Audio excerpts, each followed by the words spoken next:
મારી પાસે કેશ છે, મને ખાલી તમે 200 રૂપિયા ગૂગલ પે કરી દેશો? હા પાક્કું. મને તમારે Google Pay Google Pay જોઈએ? હા કરી દઈએ. ગૂગલ પે આપી દો ને, મારે ઓનલાઈન પેમેન્ટ કરવું છે ને તો તમને કેશ આપી દો. હા Google Pay કરી દો. ઓરિજિનલ કેશ છે આ ઓરિજિનલ 200 રૂપિયાની જ નોટ છે આ. બટ આ કેશ ક્યાં ચાલશે? હા કયા દેશની નોટ? મેં બેયને 5-5 નોટ આપી હતી. ભારતની ભાઈ આ 200 રૂપિયાની નોટ છે.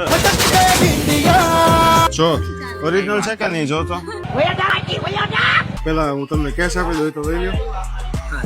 તું તો ગયા બેટે. આલે હોય તો 2 રાખી લો. ના ના જોઈ દો 48. 6-7 હજાર રૂપિયા છે. આપડા 10,000 આવી ગયું. નોટમાં લખીને મોકલી દઉં છું. નોટમાં સિરિયલ નંબર 1 જ છે એલા બધામાં 0000 સિરિયલ નંબર અમે ભાઈ બાજો નહીં ને અંદર અંદર. કેશ આપી દો ખમો તમને પેલા હું. અઠા આપણે કાલે Oh my god. Oh hell no man.